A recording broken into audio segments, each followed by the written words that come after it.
wilayah antara negara Jepang dan juga Korea Selatan terhadap suatu pulau yang disebut di negara Jepang dengan Pulau Takeshima dan di Korea Selatan disebut dengan Pulau Dokdo telah berlangsung sejak Perang Dunia Kedua. Pada dasarnya, Pulau Dokdo atau Takeshima sendiri merupakan suatu pulau karang yang tidak dapat dihuni oleh manusia.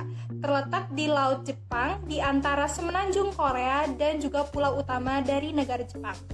Pulau Dokdo sendiri terdiri dari dua pulau utama, yaitu Dongdo dan juga Sedo. Pulau Dokdo atau Takeshima sendiri memiliki luas total pulau sekitar 186.453 meter persegi. Jarak Pulau Dokdo ke Korea Selatan adalah sejauh 134 mil laut, sedang jarak Pulau Dokdo ke negara Jepang adalah 138 mil laut. Sengketa di antara kedua negara ini terhadap Pulau Dokdo atau Takeshima kembali mencuat setelah ada pernyataan dari Duta Besar Negara Jepang untuk Korea Selatan yang menyatakan bahwa Pulau Dokdo sejatinya merupakan bagian wilayah dari negara Jepang. Yang tentu hal tersebut memicu amarah dari rakyat Korea Selatan. Disusul dengan aksi balasan pada tahun 2012 ketika Presiden Korea Selatan pada saat itu, Lee Myung-bak, datang berkunjung ke Pulau Dokdo yang dianggap sebagai penghinaan bagi rakyat Jepang. Ada beberapa alasan yang menjadikan kedua negara, baik negara Jepang maupun Korea Selatan, bersikukuh untuk mengklaim dan menyatakan bahwa Pulau Dokdo atau Takeshima sendiri merupakan bagian dari negara mereka.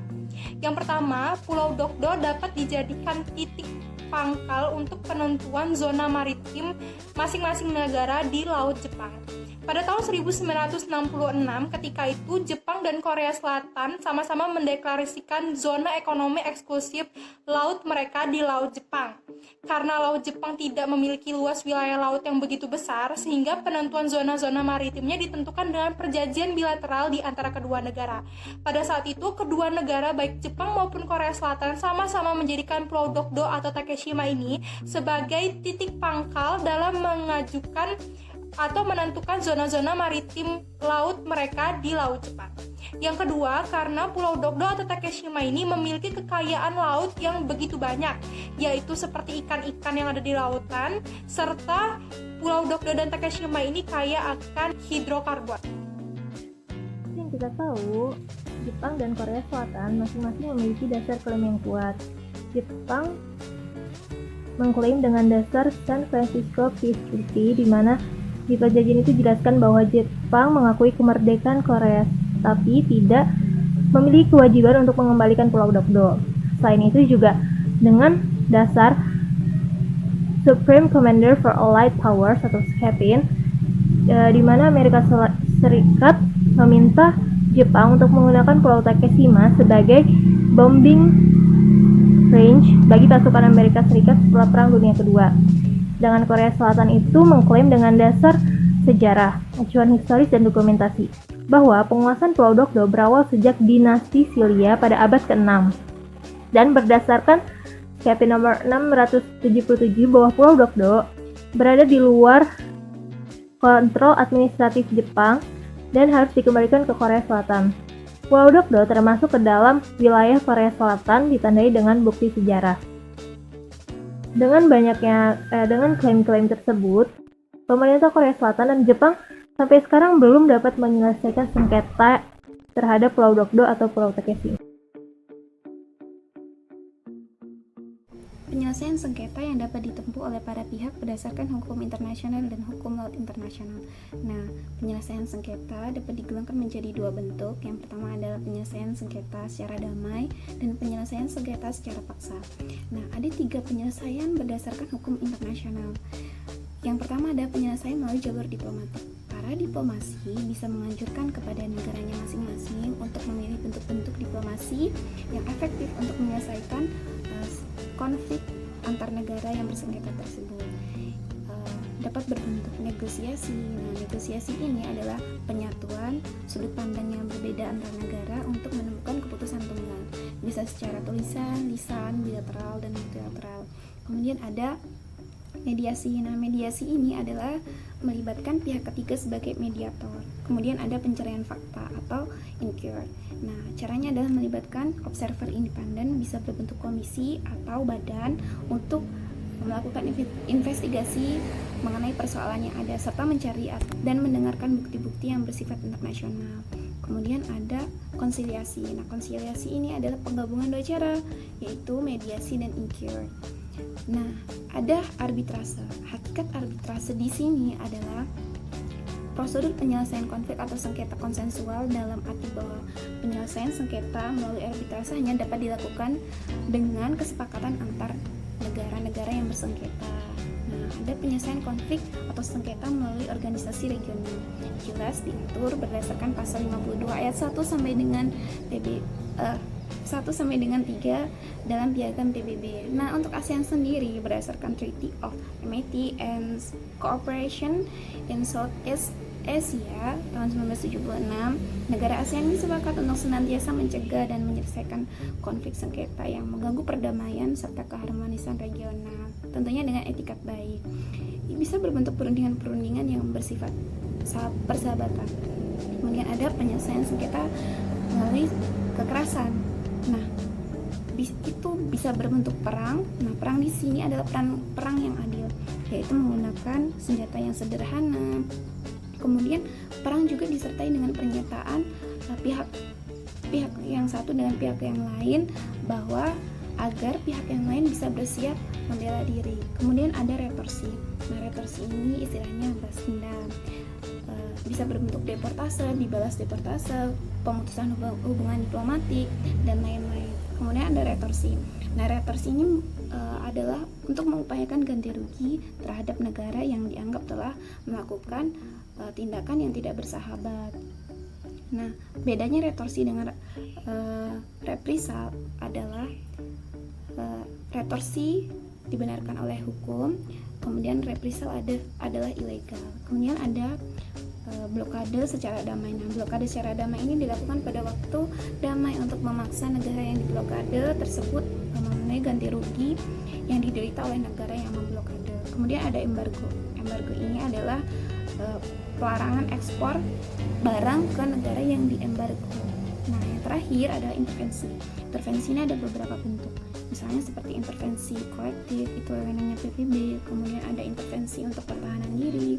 Kemudian ada intervensi untuk melindungi hak dan kepentingan serta jiwa warga negara lain. Kemudian ada intervensi dalam urusan protektorat. Kemudian ada intervensi dalam negara yang mengintervensi telah melakukan pelanggaran berat dalam hukum internasional. Nah, ketika melakukan operasi intervensinya. Nah, tentunya cara kekerasan tersebut adalah upaya terakhir yang berdasarkan prosedur hukum internasional, tidak mengganggu ketertiban dunia. Misalnya nih, Rusia dan Cina melakukan perang. Gitu. Rusia melemparkan bom, melemparkan rudal ke Cina. Rudalnya lari ke Depok, Jawa Barat. Itu nggak boleh, ya. Harus berdasarkan hukum internasional.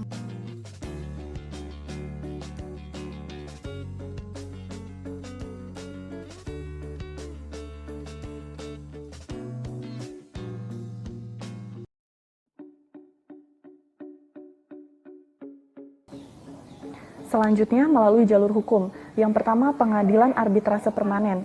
Arbitrase merupakan salah satu alternatif penyelesaian sengketa yang efektif dan adil. Terdapat sebuah prinsip bahwa kedudukan dengan pengawasan yang efektif pada suatu wilayah baru untuk membuktikan bahwa telah diadakannya kedaulatan di wilayah tersebut secara damai, efektif, dan berkesinambungan. Maka dalam hal ini klaim Jepang atas Pulau Dokdo dapat dianggap lemah karena pada prinsipnya dalam memperoleh wilayah melalui okupasi harus memenuhi dua unsur, yaitu penemuan dan pengawasan yang efektif. Setelah Korea Selatan merdeka, Jepang tidak pernah melakukan kegiatan apapun di Pulau Dokdo, sementara Korea Selatan yang telah melakukan berbagai kegiatan untuk menunjukkan kedaulatannya di Pulau Dokdo sejak 1954 hingga saat ini, dan ditambah dengan berbagai macam dokumentasi sejarah yang mereka miliki akan memperkuat kedudukan Korea Selatan. Selanjutnya, Mahkamah Internasional. Hakim dalam memutus perkara biasanya berdasarkan prinsip penemuan, pendudukan dengan pengawasan yang efektif, pendudukan tanpa protes, dan konektivitas geografis. Hakim akan mempertimbangkan dua bukti yang diajukan untuk memperkuat klaim, yaitu dokumen perjanjian dan pengawasan yang efektif. Perjanjian San Francisco 1951 yang dijadikan Jepang sebagai dasar klaim atas Pulau Dokdo dapat dijadikan pertimbangan hakim. Namun perjanjian dapat dibatalkan, diperdebatkan, dan legalitasnya dengan mudah dapat disanggah oleh pihak lain. Maka hakim akan lebih mempertimbangkan pengawasan yang efektif. Selanjutnya, melalui Tribunal Internasional Hukum Laut atau ITLOS, penyelesaian sengketa melalui ITLOS akan menjadikan sengketa Pulau Dokdo menjadi sengketa delimitasi zona maritim. ITLOS akan menetapkan delimitasi zona maritim sesuai kesepakatan kedua negara berdasarkan ketentuan Konvensi Hukum Laut 1982 dan berbagai metode delimitasi zona maritim. Jika menggunakan metode garis tengah, maka besar kemungkinan Pulau Dokdo akan masuk ke zona maritim Korea Selatan karena jaraknya lebih dekat dengan titik pangkal Korea Selatan. Baiklah, selanjutnya adalah penjelasan mengenai analisis penyelesaian sengketa Pulau Dokdo. Berdasarkan hukum internasional dan juga hukum laut internasional, proses penyelesaian sengketa Pulau Dokdo dapat ditempuh dengan cara-cara yang telah dijelaskan pada materi sebelumnya. Namun di sini kelompok kami menyimpulkan bahwa pengajuan ke Mahkamah Internasional dan juga Pengadilan Internasional untuk hukum laut atau yang biasa disebut dengan ITLOS adalah pilihan yang tepat. Berkaca pada kasus-kasus yang telah diajukan dan juga penyelesaiannya yang belum juga menemukan jalan keluar, maka pengajuan ke Mahkamah Internasional ini dan juga ke ITLOS adalah pilihan yang tepat. Di sini terdapat dua negara yang berdasarkan klaimnya masing-masing. Yang pertama, Jepang berdasarkan klaimnya pada Perjanjian San Francisco pada tahun 1951 yang menyatakan bahwa Jepang mengakui kemerdekaan Korea Selatan namun tidak berkewajiban untuk mengembalikan Pulau Dokdo, dan juga berdasarkan Perjanjian Aneksasi tahun 1910 di mana Jepang menjajah wilayah semenanjung Korea. Namun perlu diketahui bahwa Pulau Dokdo tidak termasuk ke dalam wilayah semenanjung Korea, sehingga Pulau Dokdo dikategorikan sebagai pulau tak bertuan yang kemudian diokupasi oleh negara Jepang untuk menjadi bagian dari wilayahnya. Kemudian, klaim dari Korea Selatan didasarkan pada fakta historis bahwa pulau tak bertuan yang disebut Pulau Dokdo ini telah menjadi sasaran oleh Korea Selatan sejak zaman dinasti Silla. Kemudian juga berdasarkan SCAFI nomor 667 pada tahun 1946 yang menyatakan bahwa Pulau Dokdo di luar kontrol daripada Jepang, dan Jepang memiliki kewajiban untuk mengembalikan Pulau Dokdo seiring dengan pengakuan kemerdekaan Korea Selatan.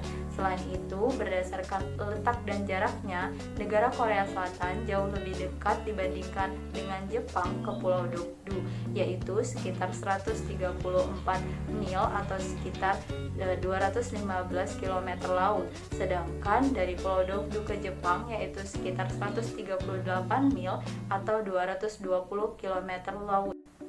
Berdasarkan klaim yang telah disampaikan, hakim dapat mempertimbangkan keputusannya melalui prinsip penemuan, pendudukan dan pengawasan yang efektif, pendudukan tanpa protes, dan juga konektivitas geografis. Dan juga hakim dapat mempertimbangkan dua jenis bukti, yaitu dokumen perjanjian dan juga pengawasan secara efektif. Di mana di sini Jepang memiliki posisi yang lemah karena Jepang hanya memiliki bukti dokumen perjanjian namun tidak melakukan pengawasan secara efektif terhadap Pulau Dokdo. Sedangkan di sisi lain, Korea Selatan terus melakukan eksistensinya di Pulau Dokdo, yaitu dengan penempatan penjaga pulau, membangun mercusuar, membangun landasan helikopter, dan juga membuka pulau untuk pariwisata. Hal ini menunjukkan bahwa kedudukan Korea Selatan lebih kuat dibandingkan Jepang di Pulau Dokdo.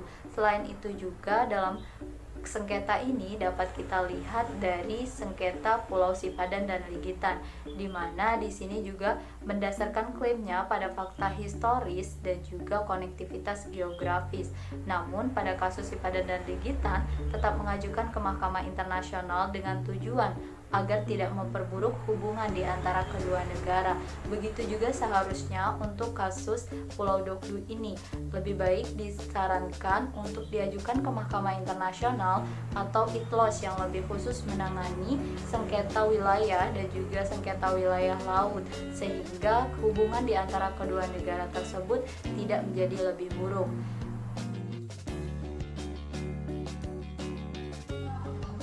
Kesimpulan, sengketa Pulau Dokdo antara Jepang dan Korea Selatan merupakan sengketa wilayah yang telah muncul sebelum Perang Dunia II. Jepang dan Korea Selatan sama-sama mengklaim sebagai pemilik Pulau Dokdo dan mendasarkan klaimnya tersebut pada dokumentasi historis dan konektivitas geografis. Pulau Dokdo diperebutkan karena adanya kepentingan nasional dari kedua negara ini. Penyelesaian sengketa Pulau Dokdo menurut hukum internasional dapat ditempuh melalui terjadinya pengembangan bersama atau Joint Development Agreement, jalur diplomatik, dan juga dapat diselesaikan melalui jalur hukum. Sejauh ini kedua negara sudah mempunyai pilihan penyelesaian masing-masing. Korea Selatan memilih penyelesaian sengketa secara diplomatik dengan negosiasi dan Jepang memilih dengan mengajukan sengketa ke Mahkamah Internasional. Namun dalam upaya penyelesaian tersebut terdapat beberapa kendala yang dihadapi oleh Jepang dan Korea Selatan. Permasalahan perbedaan persepsi mengenai perkara ini sebenarnya dapat berkaca dari kasus simpadan likitan antara Indonesia dengan Malaysia. Namun karena penyelesaian melalui jalur diplomatik tidak menemukan jalan keluar, maka pilihan mengajukan sengketa ke Mahkamah Internasional adalah pilihan yang tepat agar sengketa mengenai wilayah tersebut segera dapat terselesaikan dengan hasil yang jelas dan juga tidak memperburuk hubungan di antara kedua negara yang bertetangga tersebut. Terlebih lagi tidak dipilih penyelesaian melalui Pengadilan Internasional untuk Hukum Laut atau ITLOS yang lebih khusus menyelesaikan permasalahan sengketa wilayah laut, sehingga akan lebih cepat dan terfokus dalam hal proses pengadilannya tanpa harus menunggu antrian seperti pada penyelesaian melalui Mahkamah Internasional.